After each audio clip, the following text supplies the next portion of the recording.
Hello, I'm Generation 3DX, a DAZ studio artist.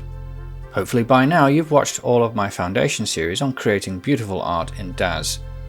In this special video, I'll be talking all about the vital subject of character hair. As the hair of your character frames their face, it has perhaps the biggest effect of any prop on how that character appears in terms of style, mood and personality, so it's important to get the right hair for the right character in the right scene.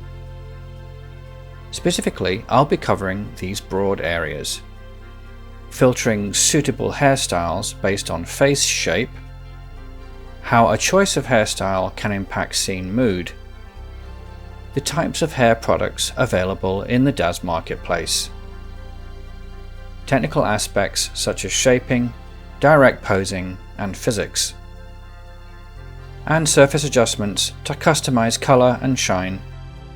As a DAZ artist, where does one start in trying to find the right hairstyle for your character and scene? Well, the first gate we must pass through is filtering out styles that are unsuitable for the character's face shape.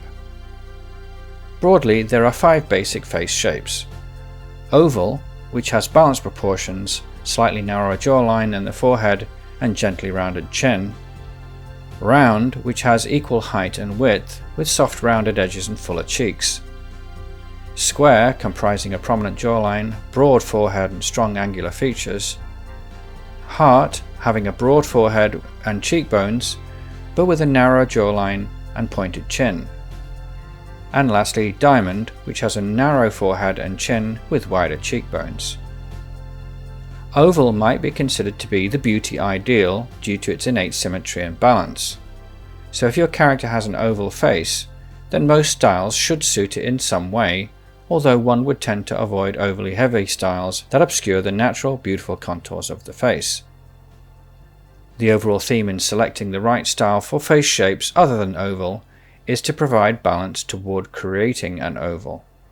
So in a heart-shaped face, for instance, you wouldn't want more hair body piled around the upper head and sides and less around the chin, as this would further accentuate the difference between the widths of the upper and lower face.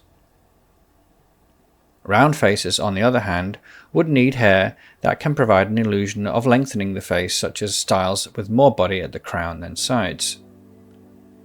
There is a great deal of subtlety to this process, and often it's just a matter of trial and error in experimenting with multiple different styles to find the ones that work well. And unlike in the real world, where you could pay your stylist to do your makeover, and if it goes wrong, then you might have to wait 3 or 6 months for the hair to grow back, in DAZ you can mix and match in minutes. You'll know when you see the right hairstyle. But this analysis can help you understand why some styles look good on a face while others don't. When I'm working on a new scene, I'll often have my character preloaded with the styles that I know work well on them, but selectively hidden. This can increase load times, but once I've settled on the style that I want for that scene, I remove them to save future loading and resource stresses for the remaining poses that I'll do for that scene. So you know what styles work on your character. Which one do you pick for your scene? If it's a contemporary subject based on the present day, it could be any style that's currently in vogue, although it would need to be appropriate to the character's age as well as the smartness or casualness of the occasion. Would you put an older woman in pigtails or braids more suitable for a younger girl, or put a young girl in a layered style more suitable for a Karen in her 40s? Probably not. Period settings should reflect the hairstyles of the day, such as braids of medieval times, or the bob of the 1920s, or updos of the Victorian or Regency periods. Fantasy and sci-fi themed scenes will have their own rules, with futuristic scenes tending to favour neat or severe bob cuts of shorter length, while fantasy themed hair will often contain braids. In terms of the types of hair products available on the DAZ marketplace, there are 3 broad categories: fiber mesh, strand-based, and hair props. Fiber mesh and strand-based hair are where the geometry of the hair is actually modelled as fine lines, fine filaments.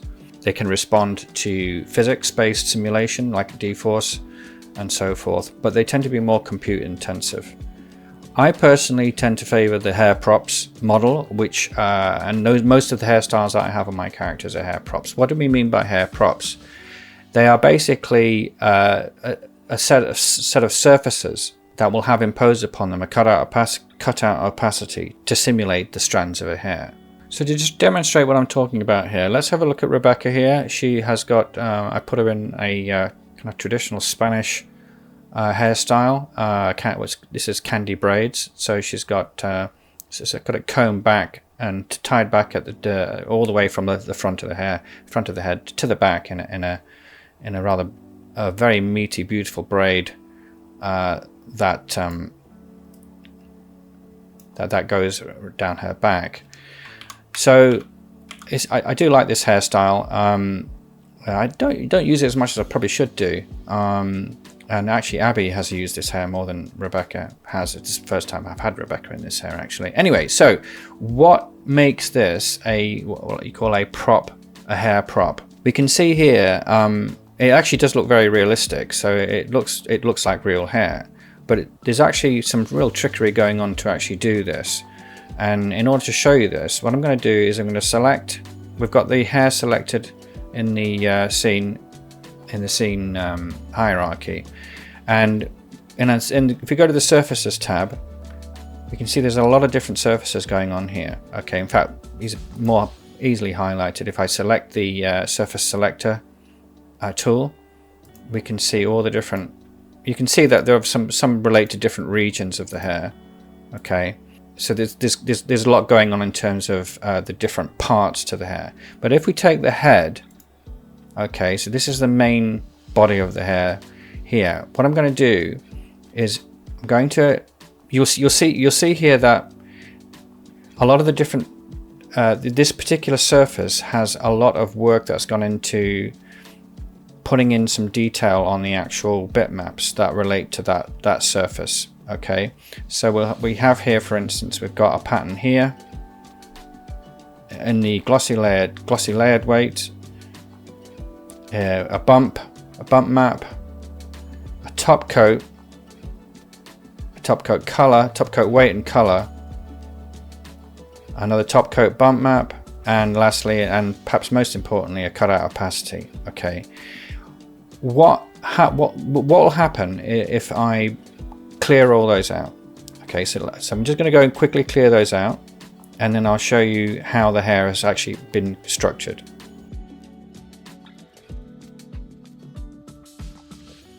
Okay, that's all. That's everything.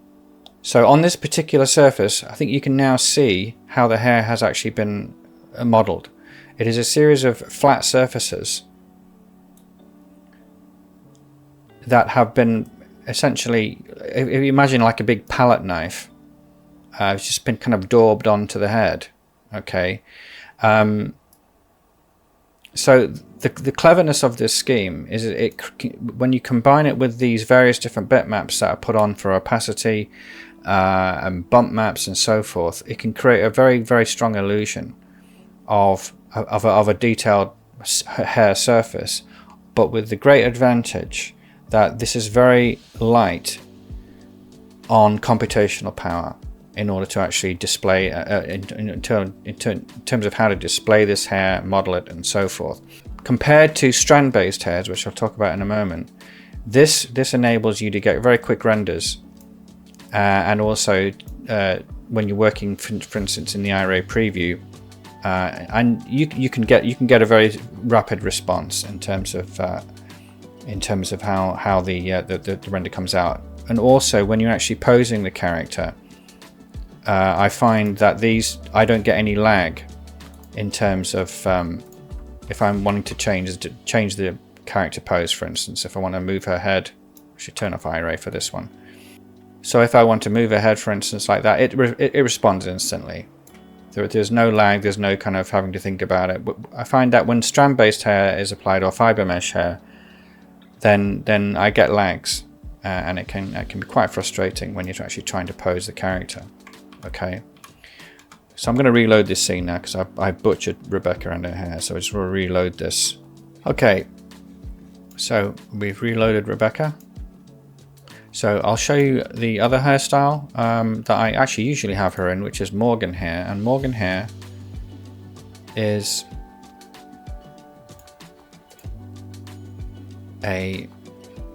it's a strand-based hair. Okay, so if we go now and look at Morgan Hair on the Surfaces tab, whilst there's a cutout opacity there, but you can see if we scroll up on these surfaces, there are no bitmaps. Okay, so the hair is actually being modeled.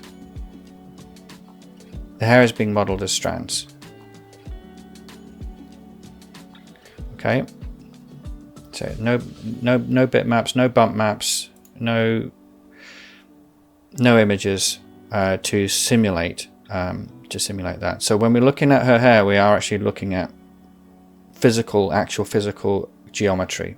Okay, now I wonder if I actually would just go to a wireframe, whether it'll actually show that.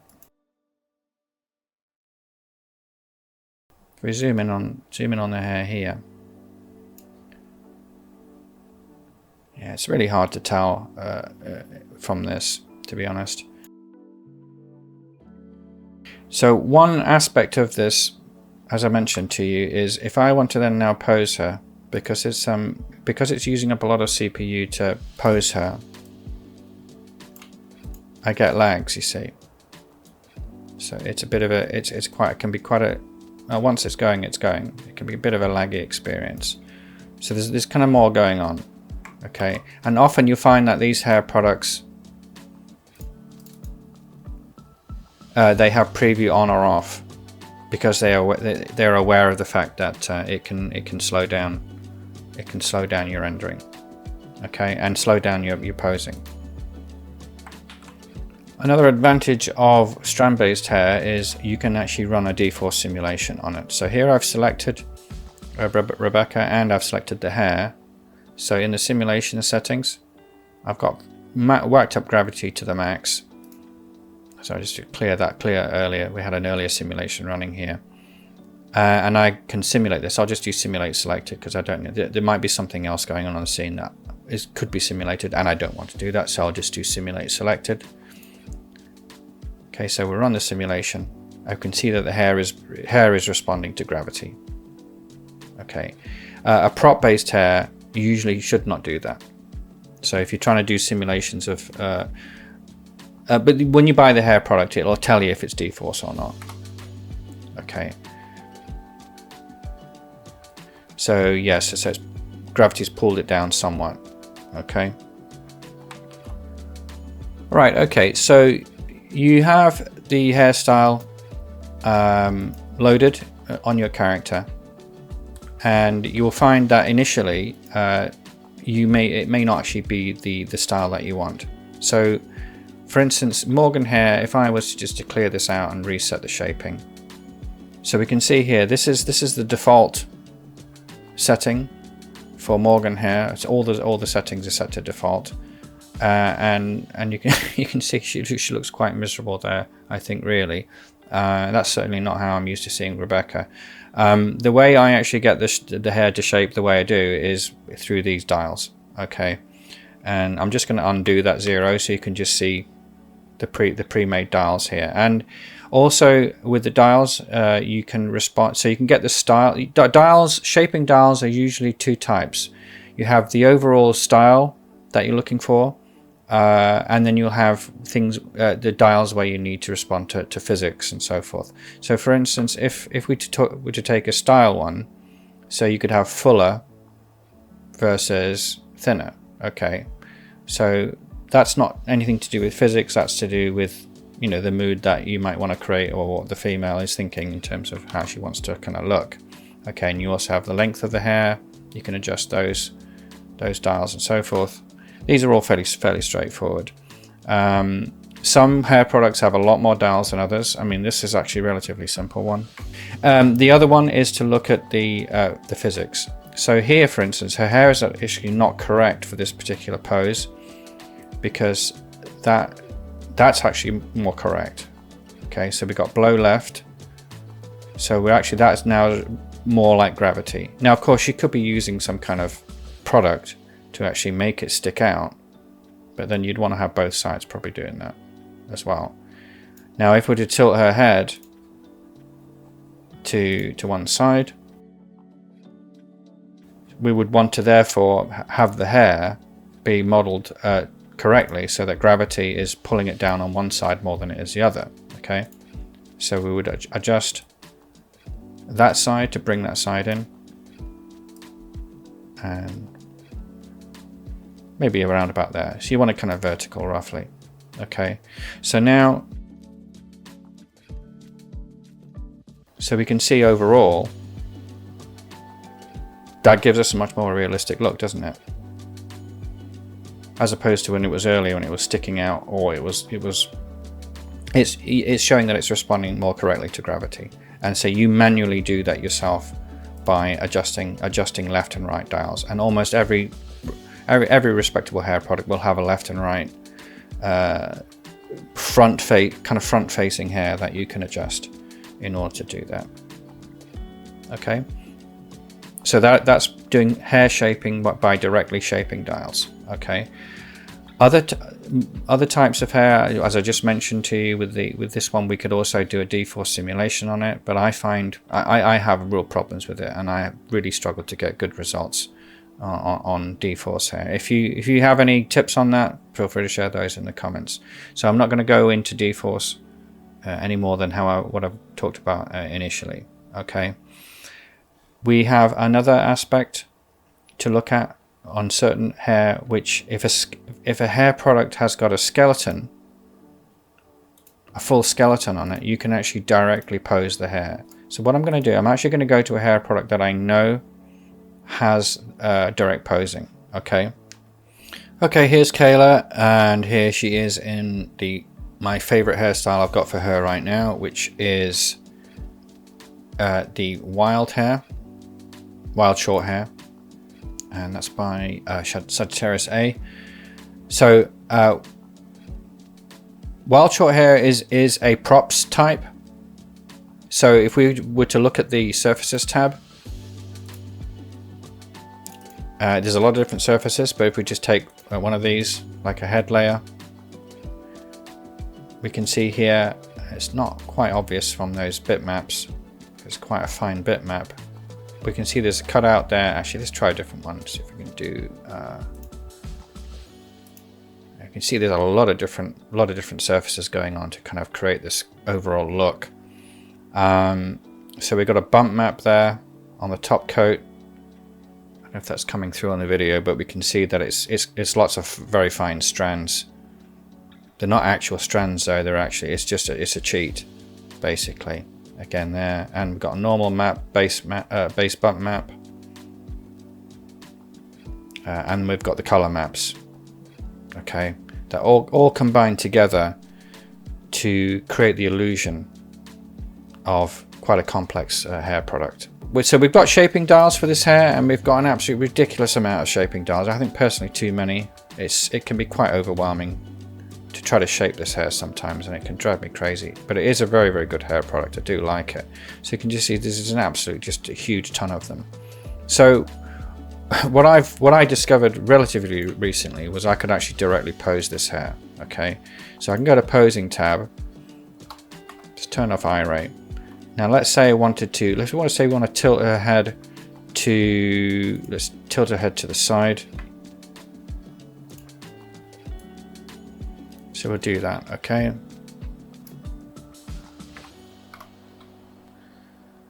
So we'll look at that on the preview.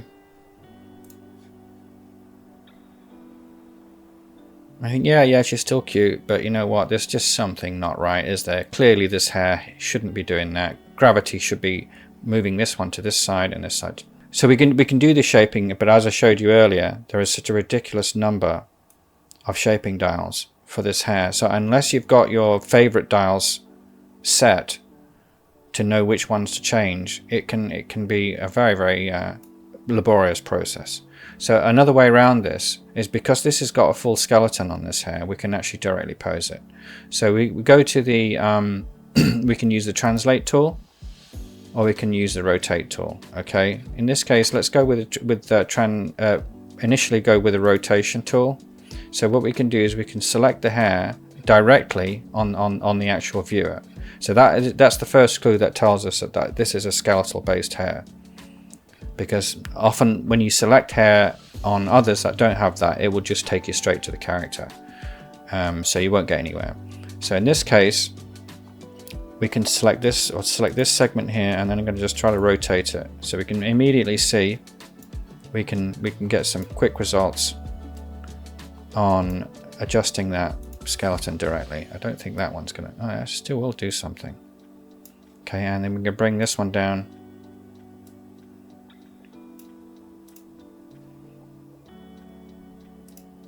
Usually try to start off with higher up on the head and then work my way down toward the tips. So very quickly and intuitively we're able to get a quick result here. Okay, you can even do translation. So if you want to just literally just drag it, you have to be a bit more careful here because it can cause the shape of the hair to come undone. So there you can see I'm literally dragging the hair out using a translate. Okay, don't know if that one will actually do anything. Yeah, moderately so. So you can get, I say, you can get really quite quick results here. So if you have a look at that on the preview, it looks a lot better, doesn't it? It looks more realistic. Very quick results, and no nonsense with the shaping dials. The one thing you do have to bear in mind though is that you are altering these values here. I'll go to posing. So you're changing the different rotations and translations. In fact, parameters actually has the full set. For some reason, posing only shows the rotations. It doesn't show the translations of them.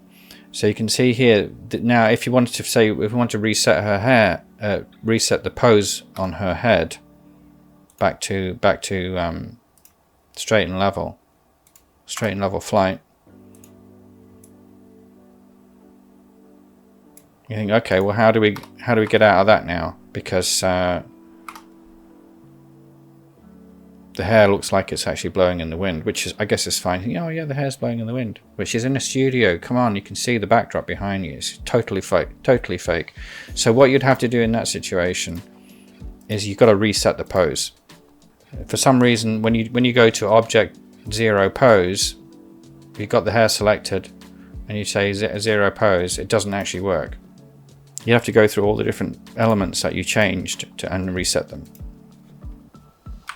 Okay, so I'd have to reset that rotation. Just do Alt click on all these. It's quite annoying actually. So for some reason, I don't know why the Object 0 Pose doesn't work, but it doesn't. So you have to actually individually reset these. Unless anybody has a better idea, let me know. Okay, so she's now reset again. All right, so that's direct posing of hair. All right, so let's talk a bit now about coloring of hair. When you purchase your hair product, it'll be available in your content library, either under the artist name or directly under the product name itself. So if we go into this menu here, and you'll always have an array tab. There we go. Right, so we got what you tend to get is a whole set of colors to start with. Okay. In fact, what I'm going to do is I'm also going to show you the base effect. This hair is interesting because when it's first loaded, I'm just going to remove it and reapply it. Select Kayla. So this is if we're simulating we're first loading the hair. You see what it's done? Because it's not applied any bitmaps, because it's waiting for you to select the iris. It's waiting for you to select the surface that you want, the color that you want. So you can see how the hair has actually been made up of all these different, a very large number of surfaces. Okay. It's done a lot of work on this. It's a very nice production. So quality of hair products are extremely variable. You get good ones, really good ones, and you find that those will be your favorites for a long time. And then you have ones that you try once and you think, no, it's absolutely rubbish. Right, so what we'll do is we'll apply, I think this is the color that I normally use with it. See, when you apply that, there you go, you see, it gives you that color straight away. Now, and then you can just change with the presets. You can just, yeah, so they'll always come with presets.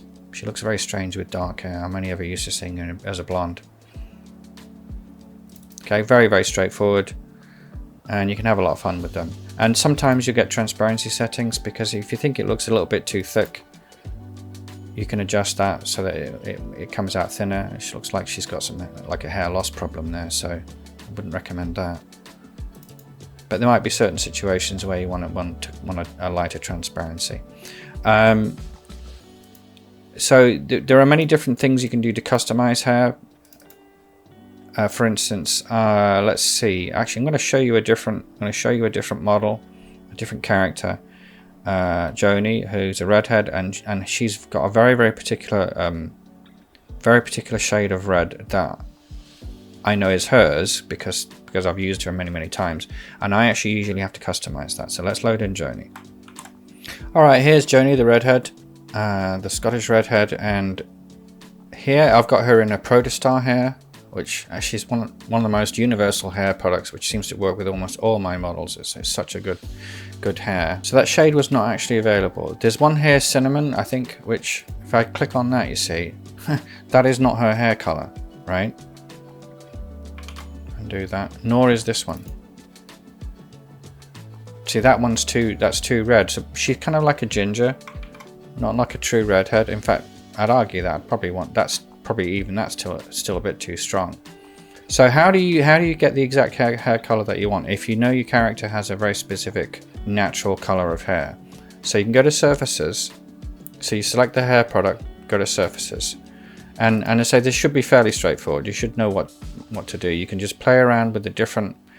What I tend to do is I don't know. You've got a scalp, and it's usually everything but the scalp. The scalp is its own thing, and you don't mess with the scalp particularly, but you can do these other ones. In fact, this one here, hang on, this one has got all different colors. Let's have a look on the surface selector. It's been a while since I've played with this hair. So this one's the bangs, for instance. Here you'll have, if we look at the surfaces that came with the product by just doing browse. So these are the raw basic colors that are coming with this Protostar. So we've got the various different broad colors. You can fine tune these colors using the overlay, not the overlay, but the kind of palettes. If for instance, I was to just do something stupid and put blue on that, obviously that's, it looks crazy, but it enables you to do some fine tuning. So you can maybe have it more yellowish, for instance. Probably not as bright as that. In fact, I want to try to do this on all the different things. This long strand, I think, is the main one. So it's gone to question mark there because it's saying you've got different. You're using two different settings, but that setting remains the same. So let's just go to something bright here just to double check which one's being changed. All right, so that's actually changing most of her hair. Okay, so we can select that and try to get something a bit more gingery, not that.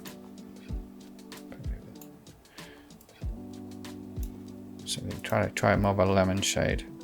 Maybe. Anyway, you get the idea.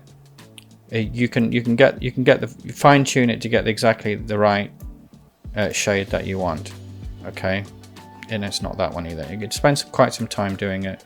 The characters that you use a lot, you know what their hair color is, and with redheads, I find it's quite really particularly challenging because you get so many different shades of ginger versus deep red. or even down to strawberry blonde. So it depends upon how picky you are and how tight you want to be in order to get those. Okay, so that's essentially the basic subject, an essential subject of changing hair color and customizing that. You starting with the base choices that come with the product, and then fine tuning them by going into your surfaces tab, and then selecting and making overlays as appropriate in order to get the exact color you want. And so while we're on the subject of the actual adjusting surfaces, sometimes you might usually the hair products come with the right level of glossiness, but there's one particular product which I'll load in now called Swizzle Bob, which didn't have the correct setting of the glossiness, and I'll show you how you can fix that sometimes when you see hair products out of the box that have the wrong shininess. Alright, okay, so this is Miller Rose. We don't see much of Miller Rose these days. She was one of my first characters when I started out with Daz in my Daz journey over 2 years ago, and she's actually been terribly neglected. I recently got her out again just to do a review of her, and she always came with the Swizzle Bob hair. Okay, so what I've done here with this, I'll just zoom in on this pose a little bit so you can see the hair in a bit more detail.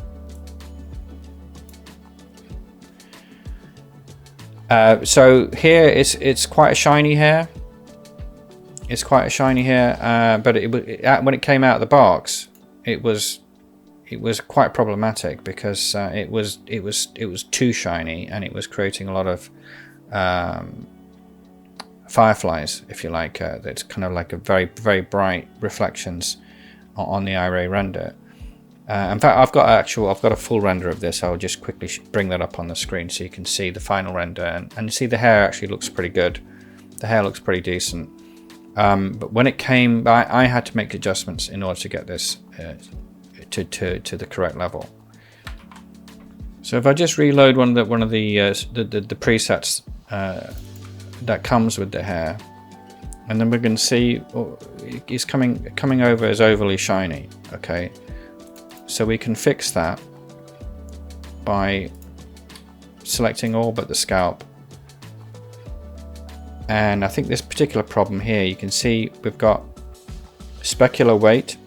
So specular is about, well, it's one of the ways that you can adjust shininess of an object.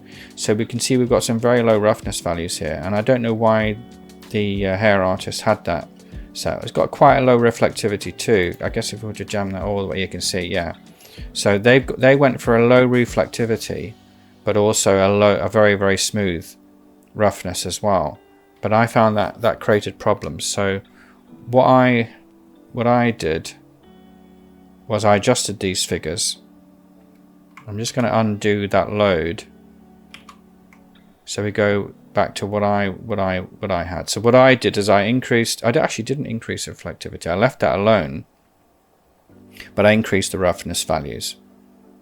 If you increase them too much, it just ends up coming out as kind of a bland matte. Although there's probably a top coat as well going on here. This is what it can be so complex sometimes. There's a glossy layered way, and there's a reflectivity there, and there's a roughness there. If you jammed all those all the way up, there's probably a top coat as well somewhere. Let's see if we can find it. It can be so complex, these hair products. There's a top coat as well. And there's a roughness on that, so you can spend some time hunting around and checking all of them. Okay, but if I'm whacking all those roughness values up, then it's coming out. It's starting to look fake now. It looks quite poor because it's not in any way smooth. If you go the other way, if you set everything to 0. You know, that's setting everything to 0. It's like she's gone into an oil slick or something. You know, it's like one of those poor birds that's, you know, after the Exxon Valdez or something disaster. We don't want that either. So this is where you just have to customize. You just have to spend some time finding every single different surface that is being used, the top coats, the glosses, the dual lobe speculars, and so on, and make those adjustments in order to get the glossiness just right. Okay, and you'll know when you see it, because it also depends upon how you've got your lighting. If you have strong studio lights, it's going to bring them out even more. Okay, if you're in a daylight with a dome light, for instance, that might require a different roughness setting. So again, this is all to play for, and everything can be customized. Okay, so that's on the subject of shiny hair and bringing out the right shininess.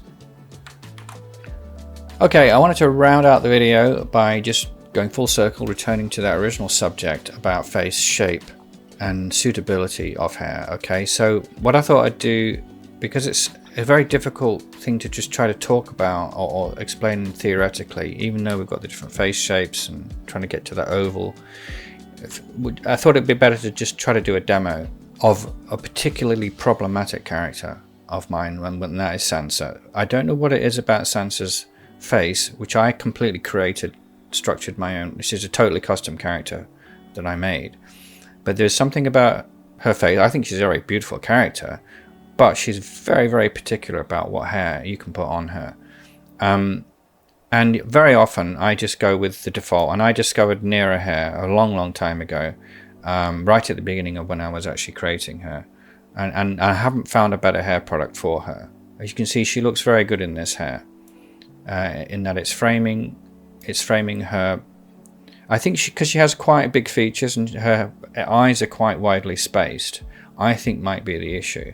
Okay, now you could argue that she might have an oval face, she might have a square face, or she could have a heart-shaped face. I don't think she's got a heart-shaped face, because I think she has a fairly well-defined jaw. Okay, but again, you could say, well, she's got a pointy chin, you know, so it can be a bit of a nightmare to try to figure out, you know, what is the real shape. And I actually tried to do some AI tools to try to help me find, you know, some AIs claimed that they could actually, oh yeah, we can tell you which shape that is, and they were useless. They all disagreed about, you know, what shape face Sansa was. Okay, so after, you know, you can talk all we want all day about the theory of face shapes and so on, but you're just going to know whether something looks right or not on your character at the end of the day. And with Sansa, the Neera hair just looks fantastic, and I think it's something to do with the fringe. It's long hair and it's fringe, and it frames her face beautifully. And beyond that, I actually don't know. I don't know why it works. It just does. Okay, so you can probably just throw out everything I told you about earlier in the video. But no, let's actually go and look at some other hairstyles, and you can see the problems that I've had with her. Okay, so we'll just hide that, and we'll put Protostar on her. Okay, now she actually looks okay in this one. I don't think it looks as good as Neera, and yeah, I can't actually tell you why. I think with the Protostar, the length,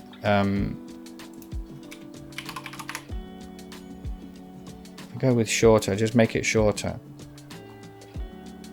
I think she probably looks better like that than she does. I think there's another one called long as well. There is longer, so we can actually shorten it. You see, now that doesn't look right. She looks, apart from, just ignore that stray one there, but that doesn't, it's really hard to kind of know. It's hard to really know. You just have to experiment. See, I personally think her face is just too big for that hair. I think she needs a bigger hairstyle. Which is, if we go back to Neera, it's more volume going on top. Just switch over that again, back to Protostar. I don't know, it's really hard to say. I'm going to put Neera on at the same time. Turn off Protostar. So that the hairline there goes up to about the top of the screen. Yeah, I think that's why Neera is working well with her, because now that I think about it, she's actually got a round face. And when we talked about round, for round faces you need to have additional body on top to lengthen the overall feeling of an oval. Okay, so we can see that the actual where her head is there, the line of her head, and the hair significantly goes above that. Now I wonder if there's a way to actually just shape Protostar so that we can actually give it more body on top. You just have a look at this.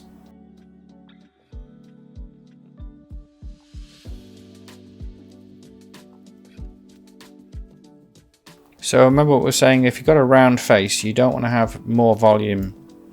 You don't want more volume in the middle part. But actually looking at that now, I think it's because if I try to do that, then it just doesn't look right. The whole hair just looks wrong anyway. You see that? That actually looks like it's better than how it was. There, it's just not enough going on there. I'm just going to widen that. And we can make it more fluffy at the base. And that also works. But I can't find a way to adjust the top.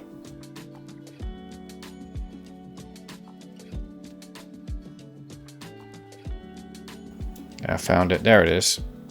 So let's wang that top up. See if it makes a difference.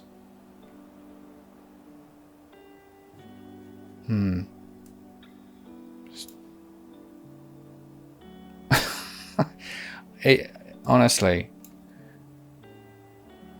no, I don't know. There's just not, either it looks better if it's actually flatter. So everything I'm telling you, just throw it out. It's just you're gonna have to just play around. In fact, I just realized the color is actually wrong.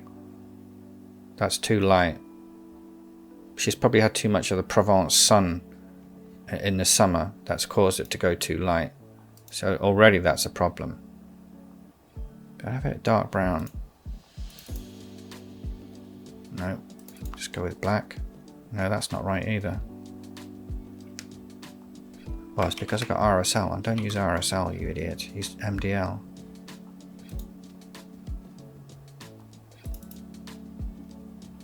It was actually set to dark brown. She's got darker brown hair. We fix that now to go to the surfaces. So everything except the scalp. So we can quickly darken the hair by reducing that to a grey. Yeah, actually that might have just got it just in one hit. I'll just drop this down as well a bit. Okay, that's better. Anyway, let's come back to Protostar, or maybe we won't come back to it. Let's look at another style. So here's another one, Cocoa, that I tried. I mean, where do you even start with that? Hang on, that's because we've not got the other underlayer turned on. This is a complex hair product that has about 3 different layers, I think. It's got 2 at least. Yeah, that's like Beth in that Netflix series about the chess. What's her name? Anya Taylor-Joy. Her character in that, if you remember seeing the Queen's Gambit, there's that kind of hairstyle, which is kind of like a nerdy, geeky hair, which might work well, I guess. But again, we're just working with this. Is there a way to actually shape it so that maybe we could get more on top? I don't know. No, there are very, very few dials that have come with this one. Let's just leave Cocoa. I did have Abby in that style, and she actually works quite well with that. But with Sansa, it's kind of marginal. I mean, you could argue that maybe she does look okay there, but I think her face is just too big for that hair. Anyway, right, let's move on from Cocoa. We're not going to look at Cocoa. We'll look at this one, which clearly is not right for her. And that's Laurie, which Abby looks fantastic in Laurie hair. But Sansa she just doesn't that it's a personality thing with her. Because when you think of, obviously, twin braids like this, you're thinking like a fantasy setting and something like that. And I always thought Sansa was more of a sophisticated lady who would not respond well to that hair. So I'm going to skip Laurie again. It's just completely a no. And now city braids. Let's try this one. This is one of my favorite discoveries recently. Is a city braids hair. It's a very tight hair, but it kind of almost works with her if you're wanting a different kind of look. In fact, and you immediately can see that problem with is that forehead is way too high, and you can actually adjust that.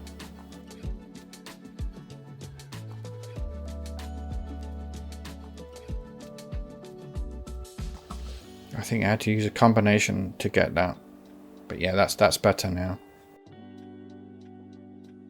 Yeah, yeah. Anyway, I this is something I can't really just do in quick fashion for demo. It takes a lot more work and thinking about how to get that right. But it's not bad. It's kind of like it's a passing grade. It's not necessarily like an overwhelming. This works perfectly. Again, you just switch back to nearer.